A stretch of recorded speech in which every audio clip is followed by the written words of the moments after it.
I'm going to go ahead and introduce here Alexis Stevens, who's our speaker today from Iowa State Extension Office, Farm Business Management Specialist.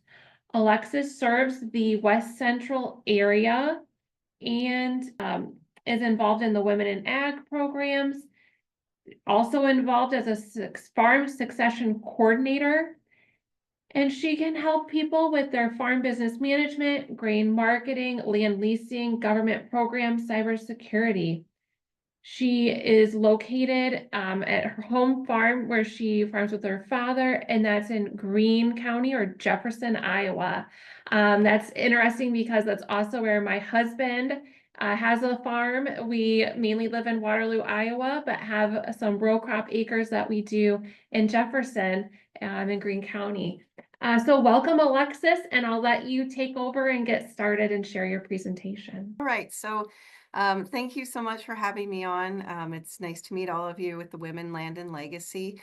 Going to talk about the Ag Outlook and some considerations for you for going into the 2025 year. Like she said, I am with Iowa State University Extension and Outreach. I've been with them almost 5 years, and I cover the West Central Territory. My background is in cattle, feedlots, and row crops. I am not an economist. My background is in business and psychology, so that allows me to look past what the charts are saying and look at what people are feeling and our thoughts and how business reacts, and not necessarily what the economists say is going to happen. So I can be a little bit more flexible there. And I am from Greene County, which is quite a long ways away from where all of you are, and we have made it above zero over here today, so that's pretty exciting for us. That is the area that I cover, and as you can see, I am the only woman on my team. Sorry about that. I think you guys all have Joseph Lensing up here in your area. He's a great specialist that just started with us. So you're welcome to contact me if you have questions, but you can also contact Joseph. He knows more about the farming in your area, a little bit different from out here on the west side of Iowa. What I want to start out with, and I think my presentation isn't going to be terribly upbeat, and I don't think anyone will be surprised. But I wanted to show you that the USDA has shown us that our net farm income for 2024 was down. It's down almost 23%, which is a significant drop in farm income. But if you look at 2022, that was the highest farm income we ever had. So it's a huge drop from that. But when you look at it overall, it's not so bad. Obviously, our farm income was a lot worse in 2006, all the way up to 2012. We had that little bit of a jump in 2012, 13 because of the drought, and then came back down through the teens and really didn't start to climb out of that until the COVID supply chain, all of those disasters brought us back up to a record farm income in 2022, and we're just back down to that that kind of a normal farm income. But it does make us feel a little bit bad when we see that. We think, oh my goodness, we aren't making any money. And with that, Washington noticed that farmers are starting to have a little bit of trouble. We're looking at, some farms where we're having difficulty making payments, starting to have to make some of those difficult decisions. And so they introduced the Farm Act of 2024, also known as the Farmer Assistance and Revenue Mitigation. So this went into law on December 21st of last year, so just a few weeks ago, and does seem to be the habit of Washington that we pass a law and then figure out how we're actually going to enact it. So we aren't 100% sure what is going to come from this. They've got 90 days to enact this and get money out to us. But here's what we are thinking that we will see. And this is what USDA is saying. This is what we're pretty sure is going to happen.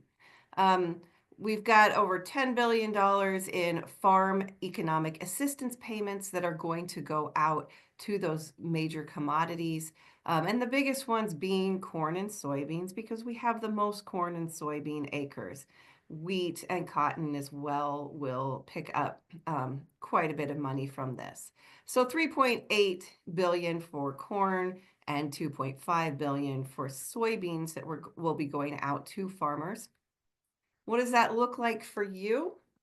Well, this is going to be paid per acre. So typically in the past, we've been paid based off of bushels. If we don't produce as many bushels, they'll make up for that. Or if, we have a base average production history and they'll pay off of that. But this is going to be paid off of acres. So we don't really care if you had a great year or a bad year. Everybody's going to get the same based off of the acres that were planted. So what we are thinking is that for corn acres, you'll get about $43 for every corn acre that you had planted in 2024. And beans, you're going to get $29. Works out on average for the state of Iowa that every acre in the state of Iowa will get a payment of $37. So not a huge amount of money. I don't think that's anything that's going to allow us to go buy any brand new equipment. But the idea behind that is that maybe that will get us over the hump and give us, if not some profitability, at least slow the downward spiral that we're seeing in ag. And we are seeing this not just in corn and soybeans, but across every commodity, just about every part of the ag sector, with the exception of cattle and now maybe even hogs.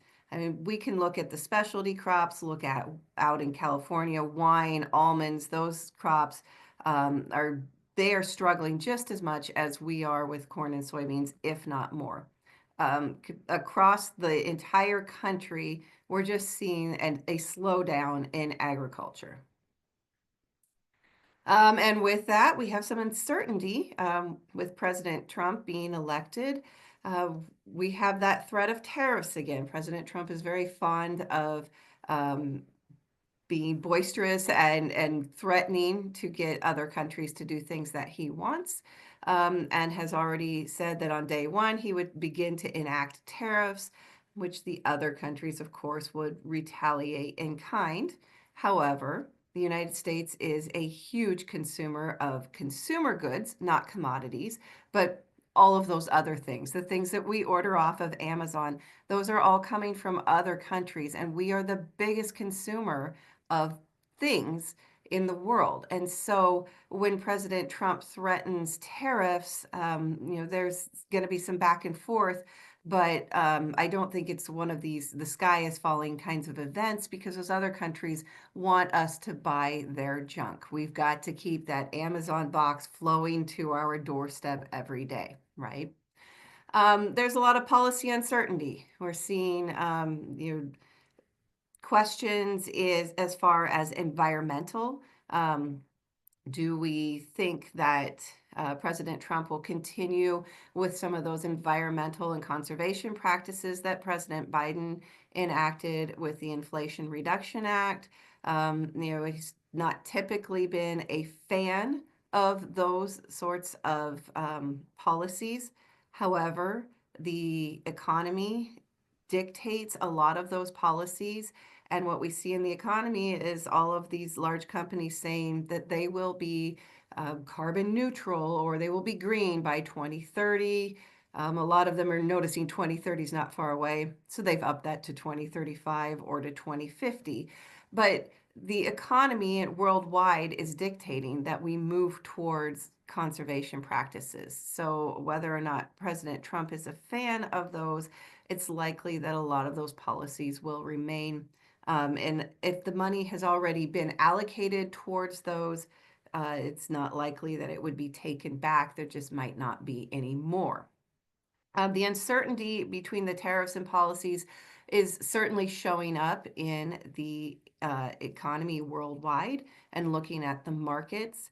The one thing that we saw that was interesting, the markets don't like uncertainty. And so The land market was softening. We saw a reduction in the overall land prices across the country, including Iowa. But right after President Trump was elected, um, we saw that the land sales, not the prices, but the land sales, there was an uptick in those sales. So people felt a little bit more confident to buy and sell land again, knowing who was going to be in office. Either President Trump really was a known entity. We kind of know what to expect from him, even though it may seem chaotic. And other countries as well know what to expect from Trump. And so there's no longer that uncertainty there, and that is reflected in the markets. Now, one thing that is still uncertain, and this is frustrating, is the 45Z tax credit. The 45Z tax credit was one that would allow us as farmers to implement conservation practices, things such as cover crops, no-till, strip-till, reduce nitrogen, that sort of thing, to lower our carbon intensity score for our grain.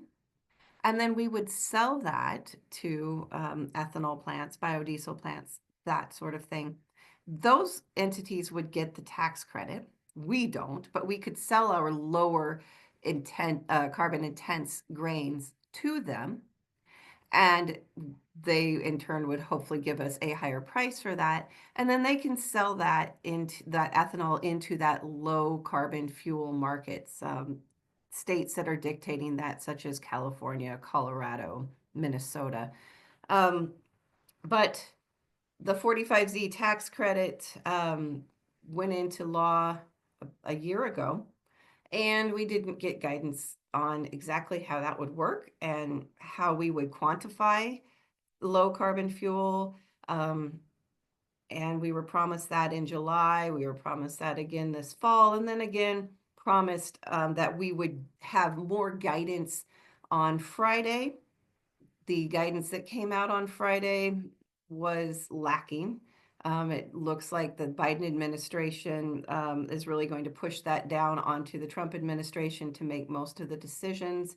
I don't blame them. If I was going to be out of office in less than a week, I probably wouldn't be making a whole lot of decisions for my successor either. What they did say, and this is a good thing, is that we would not be using used cooking oil from China. That would no longer be allowed for the 45Z tax credit. And that's a good thing, because the way it was set up right now, somehow used cooking oil from China has a lower carbon intensity score than me growing my corn here with a cover crop and doing no-till. And I'm not a scientist, but it sure doesn't make sense that if we're taking a boat across China, that would have a lower carbon intensity score. But it did. And so the refineries would choose to use that to make the low carbon fuels and not choose Iowa corn and soybeans. Since they've gotten rid of allowing China's cooking oil in the system, that will hopefully open it up for us here in Iowa to be able to begin to sell into that low carbon market. What we are seeing, though, is that those companies are really waiting to get more guidance. They don't want to invest in something like this when they aren't sure if they're going to get the tax credit. Unfortunately, this is only around for a few years as well. And so, again, markets don't like that short term.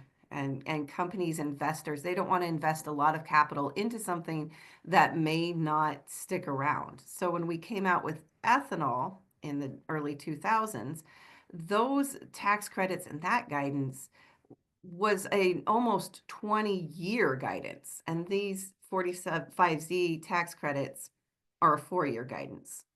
So, again, we don't know a lot about this. We don't know any more than we did really a year ago. The exciting thing about 45Z tax credits is if and when they do allow them to happen and we ramp up production, we will be able to sell into the sustainable aviation fuel market.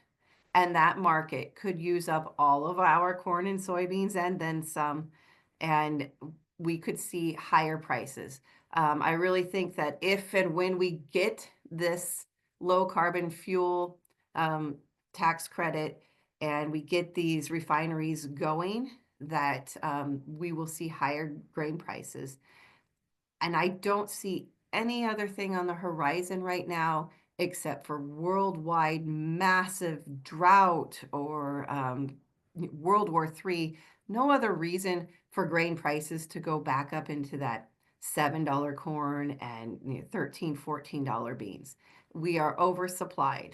And I will show you that ag market outlook here in just a little bit to show you that there's no reason for prices to go higher. But if we are able to sell into a sustainable aviation fuel market, that we could see a huge use of our entire corn crop if we wanted to, and we would see much higher prices. So I think what I'm saying to all of you is that right now, our prices, our economy, while not bleak, it isn't exciting. It isn't any thing that you would want to get excited about and go out and make major purchases. So I just want to touch on a few things on managing the margins, on how do we get through these low years. Number one thing I want you to do is protect your working capital. So if you have assets that aren't earning, if you have land that is maybe very low productive land that is costing you a lot of money, if you're in an animal operation and it's just not earning you money, this is the time to start selling off some of those assets. Of course, we want to think about the tax considerations. Will there be capital gains? How can we offload some of these things from our balance sheet? But at the same time, we don't want to pay 20, 30% tax on them. So that's something you would want to work with your income tax advisor. Again, grain prices are pretty low. So if you're a grain farmer, you may not have to worry about having too much taxable income for 2025. So it may not be an issue. Also consider the scale of your operation. Are you supporting 3, 4, or 5 different families because you brought kids home and you're supporting several generations? Is that something that we can continue to do, or do we need to send some people into town for some off-farm income? We want to stay focused on our cash flow. Very important right now that we have cash that we can pay. So working with your creditors, working with your banks, obviously your bank doesn't want your operation to fail. So going in there and talking to your ag lender before things get bad and working on some strategies is very important. Paying off that short-term debt, those operating loans, those are meant to be paid off every year. And interest rates have come down, but not much. I know my farm credit interest rate for my operating loan is at 8% right now. Yours may be a little higher, a little lower, depending on how much you borrowed. But working to get that paid off, especially those higher interest rates paid off, and then looking at planning some cash flow for 2025, making sure that you have income when you need it going forward for this next year. Reducing your production costs. Now we really are past that early discount time period, and by the end of the year we could have paid some things early discounts in December. There's still some discount available there in your seed and your fertilizer and that sort of thing. But so working with your companies there to get that discount, see if you can get a discount if you pay in cash versus financing. Really improving on the agronomy right now. So working with an agronomist to decide how much fertilizer do I need to put on and where is that tipping point where I start to lose yield or I start to spend more than I'm going to make on the yield, right? Because we could just dump fertilizer on that field all day long and we could get 300 bushel corn, but is that going to make us enough money or is it going to cost us more? So an agronomist can help you to make that decision. Also, just making other financial decisions, meeting with your banker, meeting with your lenders, really looking really hard at your cost of production and seeing if there are things that you can do to reduce the cost without reducing the yield. This is one that whenever I have these talks, people say, please don't tell me to reduce my family living expenses. Please don't tell me that's what you're going to say. And then I always put this slide up. Family living expenses, especially with the inflation that we've had the last few years, can really, really eat away at that farm's profitability. And it's oftentimes hard for us to know exactly what our family living expenses are. So we want to look at, you know, are there things that we can do? Can we change our lifestyle? This is not the time to buy the RV or to put the addition on the house, right? But are there things that we can do um, that can limit that family living? Um, Growing up, I watched my parents both go to work in town to support the farm. And I think we're kind of at that same stage now of where, we have the farm as a core business, but we also have several other businesses on the side, whether it's a custom spraying or painting cars or, going into town as a teacher, those sorts of things. And it may become necessary for a while until the farm economy improves that we support the farm with our outside income, just as the farm has supported our family when we have higher income years. And I like my last little bit here, limiting financing multiple family members. I have 5 kids in college right now and 2 more going next year. And I must limit how we finance them. And I said, you're an adult now. It's time for you to figure out how you're going to buy yourself tires for your car and continue to pay for your college. So you do need a part-time job. So just those family living things, I know it's really hard. Um, we have family living budgets that you can go in and look and see exactly how much your family living expenses are. A lot of things get hidden in the farm that we don't realize are there. Things like insurance, electricity, water, food, childcare.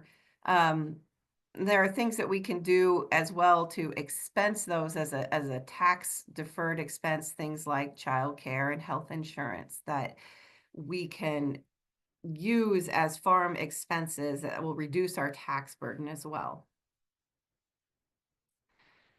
The market, managing the market risk right now. The number one way you manage market risk is to know your cost of production.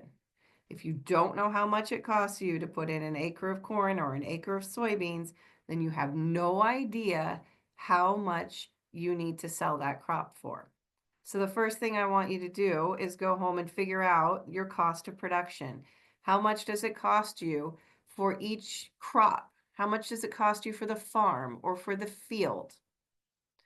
Having a written crop marketing plan is incredibly important because it allows us to make decisions without the emotion in there. So we develop a crop marketing plan, we write it out, we stick it in the drawer, and we pull it out occasionally and look at it to make sure that we are still following that plan.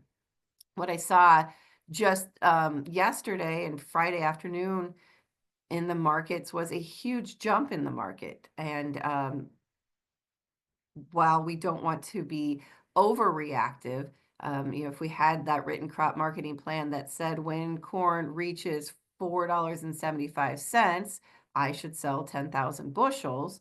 Well, it happened to do that yesterday. And so if my crop marketing plan said that, I would implement that. Otherwise, I may see that 475, not know if that was a good price or the price I needed if I don't know my cost of production. And I might have just sold my entire crop for that price and maybe not made the money that I needed to make. So we use both a price or a date objective. What I don't want you doing, especially right now, is holding on to grain, hoping and praying that we're going to get $6 or $7 corn or $12 beans. It's probably not going to happen.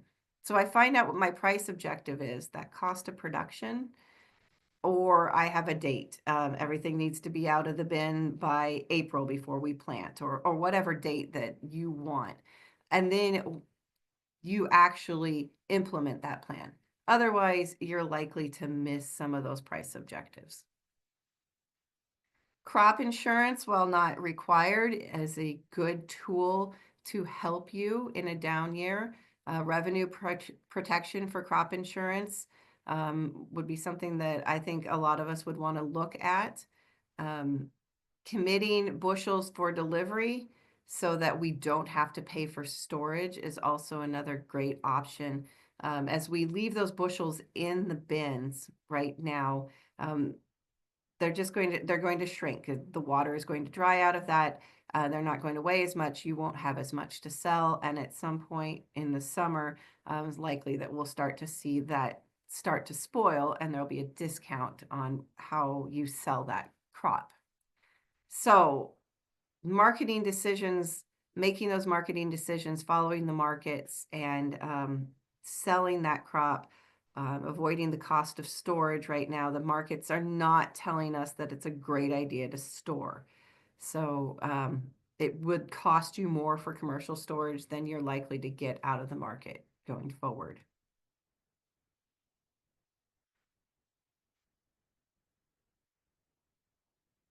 So with that, I'd like to share with you the Ag Market Outlook. This was developed by Professor Chad Hart, also known as Dr. Doom, my boss out of Iowa State, based off of the WASDE, the World Ag Supply and Demand Estimate that came out on Friday at 11 o'clock Eastern.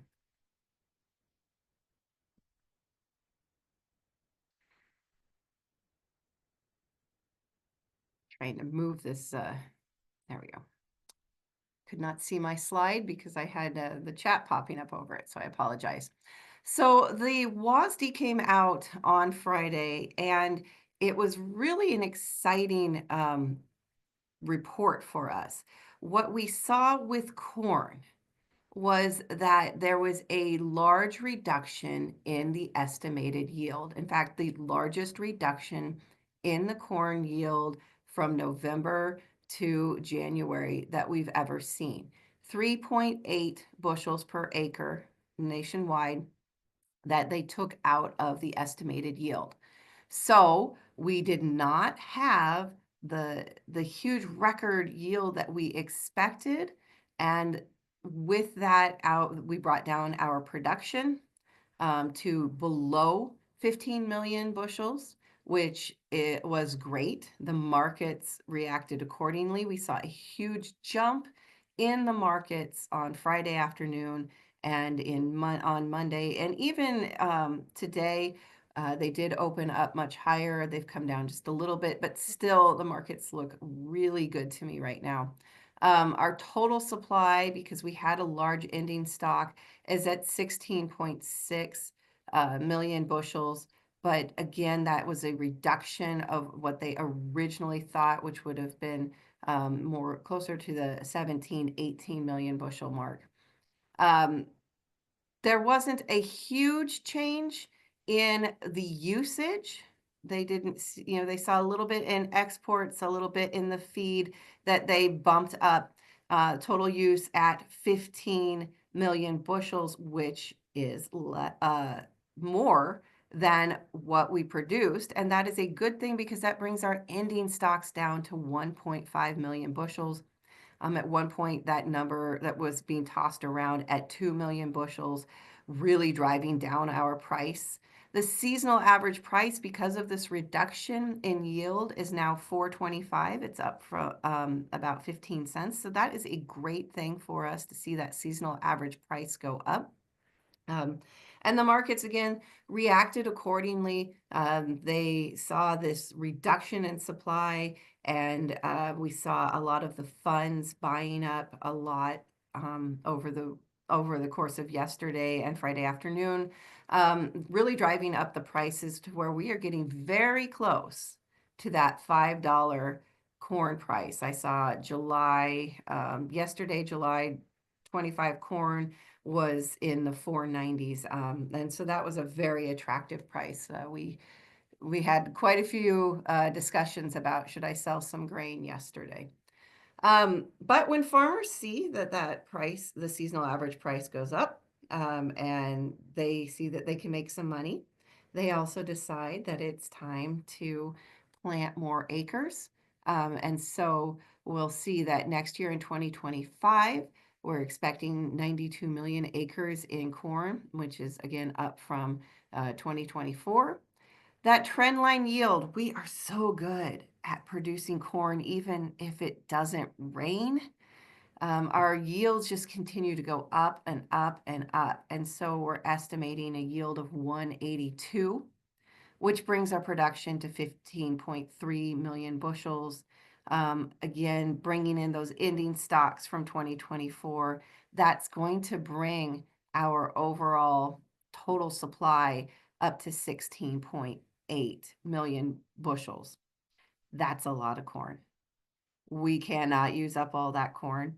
Um, we are hopeful that the export market would start to use up some of that corn. But again, we don't know what President Trump might do with tariffs and how other countries might react. What we do see is China, and this is more in soybeans, but also in corn, China buying up right now as much of the cheap grain they can get their hands on, especially out of South America, ahead of the potential that there may be some tariffs and that they may not be able to buy cheap grain for a while. So total usage at 15 million bushels. So again, we're going to have that huge ending stock of 1.8 million bushels in 2025. And so the USDA is estimating a seasonal average price of $3.90. So obviously we don't want corn below $4, but if that seasonal average price at $3.90 means that we will have potentially a lot of the market year below $4. Again, it remains to be seen what will happen. We can't predict the weather. We can't predict necessarily what policy and President Trump will do and how those tariffs will react. But right now, 2024's crop, there is some profitability in there if you're jumping on the markets. 2025, it doesn't look as rosy.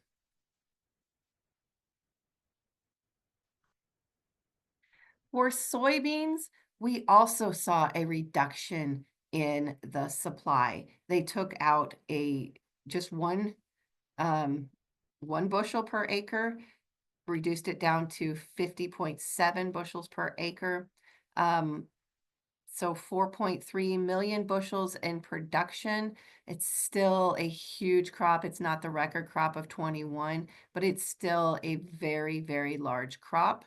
Our total supply, because we had significant ending stocks, is at 4.7. And our usage, again, not as enough to cover our total supply. And because of that, USDA looking at just the ending stocks, what's left over after we sell off everything and use up everything at 380 million bushels. They kept their seasonal average price at 10.20.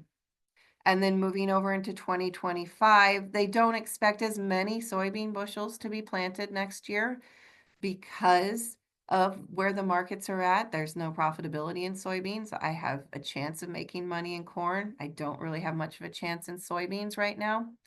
And again, we expect that yield to continue to go up. Our genetics are amazing, our farmers are amazing, and we are very, very good at producing record crops.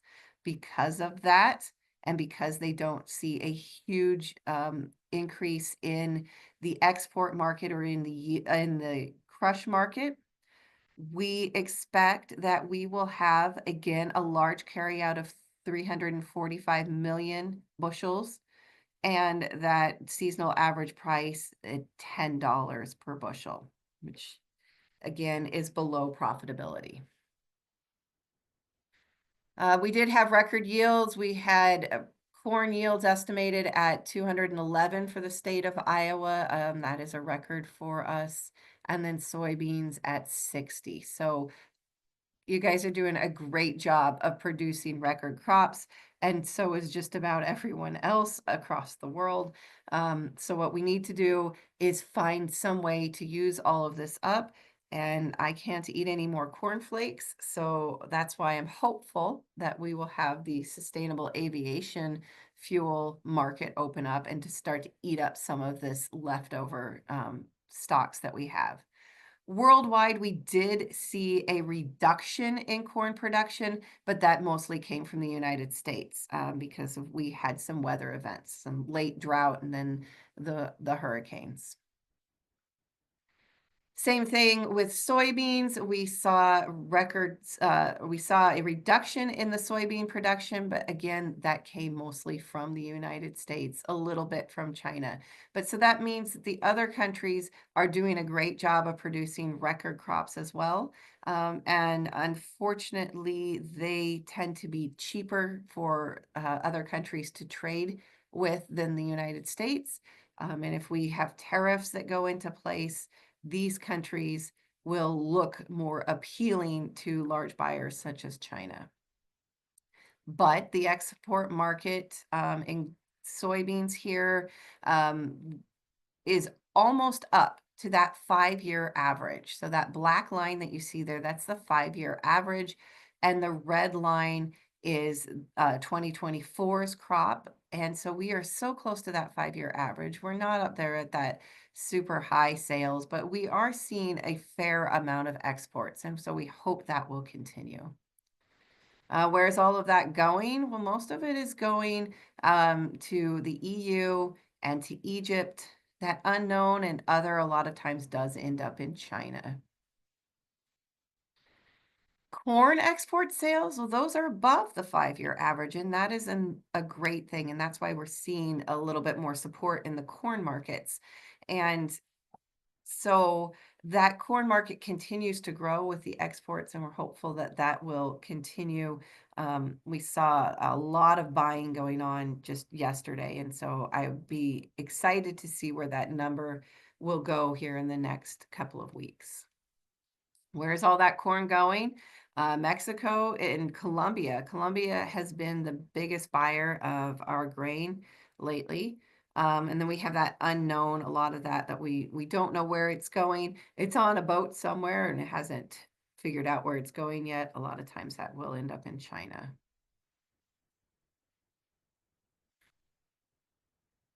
And one place where I'm not pessimistic is meat production and meat prices. The beef market is what's really holding up the ag market. The reason I'm not screaming the sky is falling is because of the cattle markets. They are doing great. The pork market is also starting to improve. We are seeing, of course, with the avian flu, with the bird flu, the egg market and the broilers and the turkey markets, those kind of tend to be all over the place.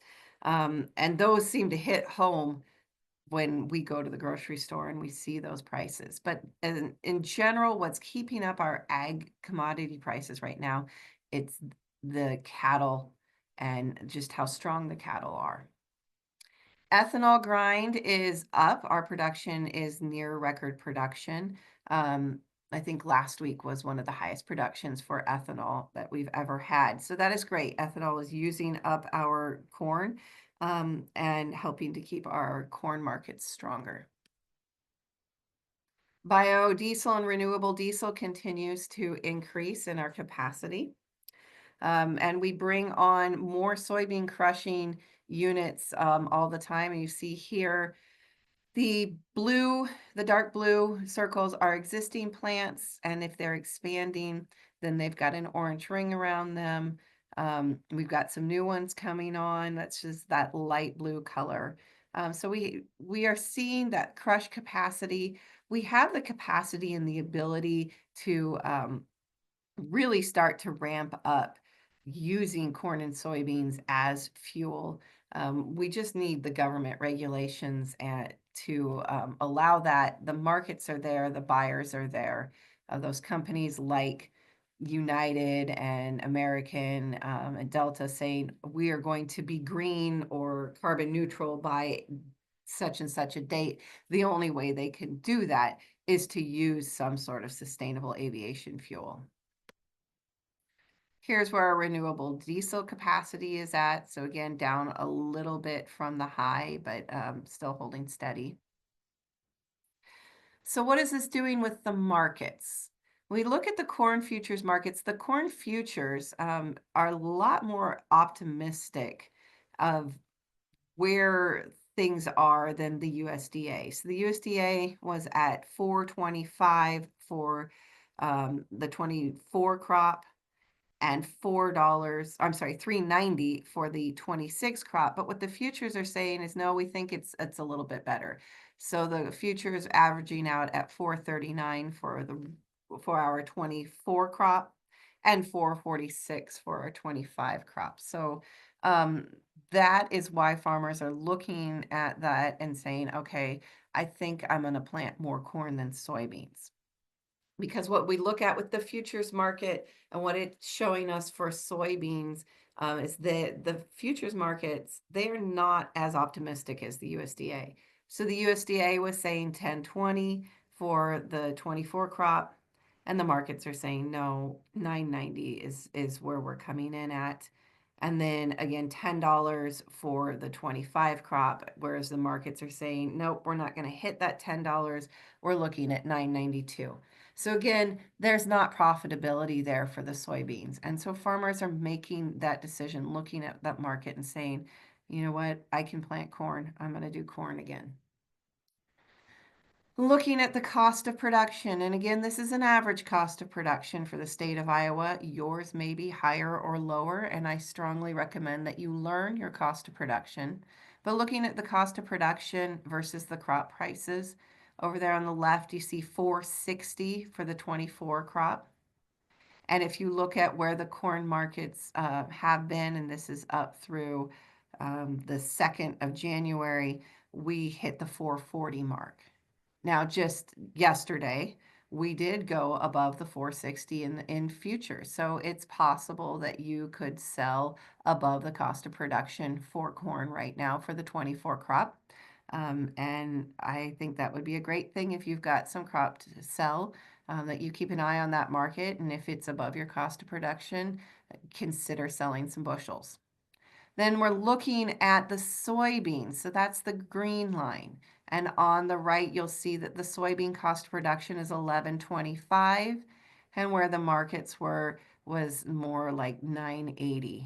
Right now, I did see some 10.5, maybe even up to 10.60 in the futures market. But that's nowhere near that cost of production of 11.25, and I do not see anything anywhere near the $11 range. So again, not seeing any profitability in the soybean market, and I'm not terribly hopeful that we will. For 2025, cost of production has come down a little bit, which is great. So for corn, we're looking at a cost of production of $4.35 per bushel, which we can sell above that cost of production right now. So if you wanted to price some grain, some forward pricing, it's possible that you could sell well above your cost of production right now in corn. Soybeans, unfortunately, cost of production has only come down to 11.15. And again, I do not see anything out there in the markets anywhere near the $11 range unless something has changed in the last hour. So not a lot of profitability in the soybean market. All right, and with that, I'm going to stop sharing my screen. There's my contact information. I will put that in the chat as well. And then I think I saw some questions. Well, that was just me, really. I Oh, didn't get any questions unless they sent them directly to you. I did just go to a farming conference last weekend, and they were really talking about the same things that you're talking about, making sure we're keeping really good records, making sure that we're looking at the cost of the land that we're using to produce whatever crop it is that we're growing, and having that calculated in, looking at your profit margins, and actually, like you said, the cost it takes to produce that crop, and what you really need to sell it for. And I've seen Chad Hart talk also. He's wonderful. If you can ever see him, he's really great. And he says the same thing, obviously. You've got to be considering and watching for the markets and selling when it makes sense for you to sell on those margins that you have.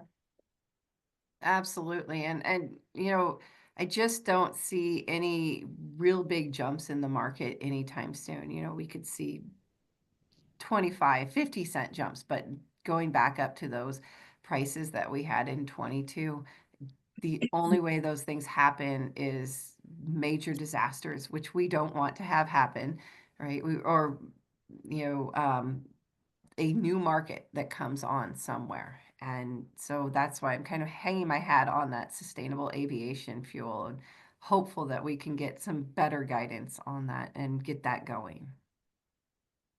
Yeah. Do you think of any other markets or market creation, or do you think people will be kind of leaning toward looking for CRP programs to rest their ground with all the trends and their cost versus what they're actually being able to sell at? Absolutely. You know, when I say that we are oversupplied, we are producing way too much corn and soybeans. You know, we either have new markets or we don't produce as much.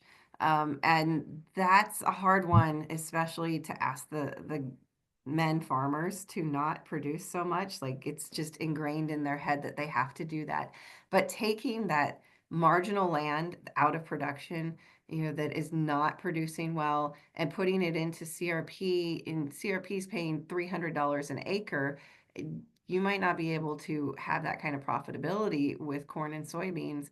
And I think if we did that, it'd be great for the environment. It would be great for our bank accounts. Um, Looking at alternative crops or just alternative uses for the land. I know you guys have more pasture in your area than we do, and so looking at maybe taking some of that land that's not great for corn and soybeans and putting it into pasture and raising, um, you know, pasture grass-fed animals is another great way to get some profitability off of that land that's not corn and soybeans. Yeah, that's great. That's a great comment there about looking at, the livestock and um yeah, I think too people there's a lot of I noticed over the past year there was a lot of focus on field days or outreach workshops on looking at we've got all these precision ag tools, right? And we know our yield from certain spots and going to these field days, having field days based on looking at that data, figuring out where you're not profitable in the field and looking at specific placement of CRP. I noticed a lot of outreach on that last year. Absolutely. I think, you know, we can spend so much money trying to eke out a few more bushels of corn and beans, or even in my area where we're starting to irrigate. And maybe that just doesn't make sense. And let's look at those other alternatives to things. Is we do not need to feed 10 billion people like we thought we did. And if we do need to feed 10 billion people, we're very good at it. We are so good at producing corn and soybeans. So, you know, if there's profitability in changing the way you farm, I think women will lead the charge in that one. I think it's harder for um, some of the men who are stuck in their ways and the older men that are stuck in their ways. But I see women and young people being more willing to try something new and not just try to get more bushels of corn and soybeans. Yeah, that's a wonderful comment. Does anybody have any questions for Alexis? We're almost at time. I'd open the floor or raise your hand using the feature on your Zoom.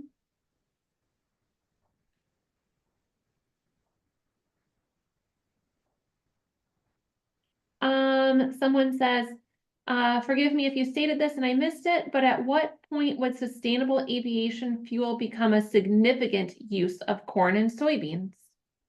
As soon as we get government guidance that we haven't gotten yet, that really opens it up for the companies to understand how they can use the tax credits.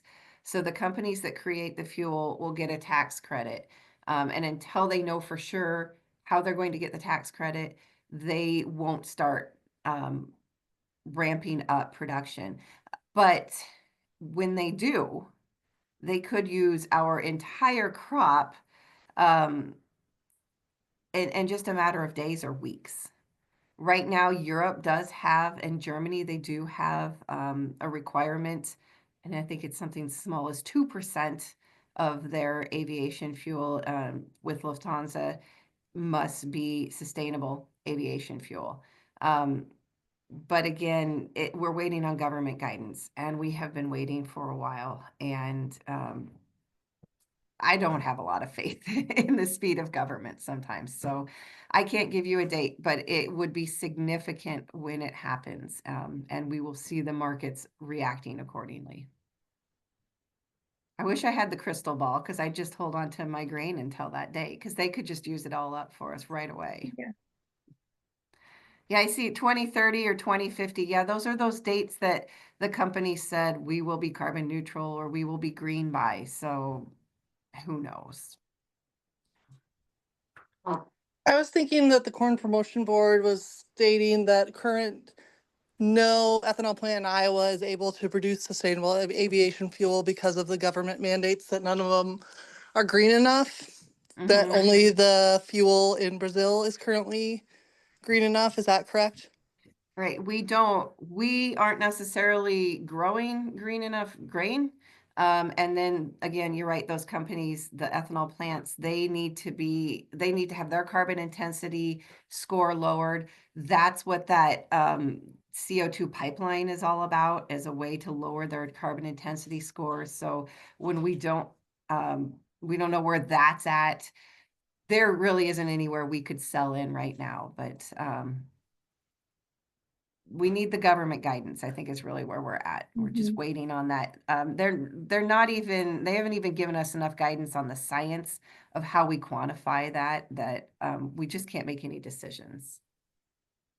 Yeah, and I've seen a different speaker say we'd almost have to have it nuclear powered to bring the emission down low. I mean, it's like you said, the science out there, they're not sure. Then the other thing is that I've seen speakers talk is getting a tax credit. And until they know how much they're going to get for the tax credit and for sure have that, they don't know what they want to pay the producer. And so they're kind of waiting for each other to start making these payments. And I mean, it just seems like there's so much uncertainty with that program so Yeah. far. Yeah, there is, and it's very frustrating when the government says we'll give you guidance, and their guidance is not much, if anything, or Right. push it down the road. And the other thing with that 45Z is it's only a few years. So by the time we get the guidance figured out, it'll be over with, right? So we need better legislation and clarity on that one. So again, I'm not marketing based off of the hope that that'll happen sometime in the next 6 months or maybe even 6 years. It's the only thing I see on the horizon to use up all of that grain. And so we either have to produce less or figure out a way to use it. And I don't see any other way to use it. We cannot eat that many cornflakes, right? I go for the corn syrup, but Corn's okay. yeah. Okay, are there any other questions? We're almost at time.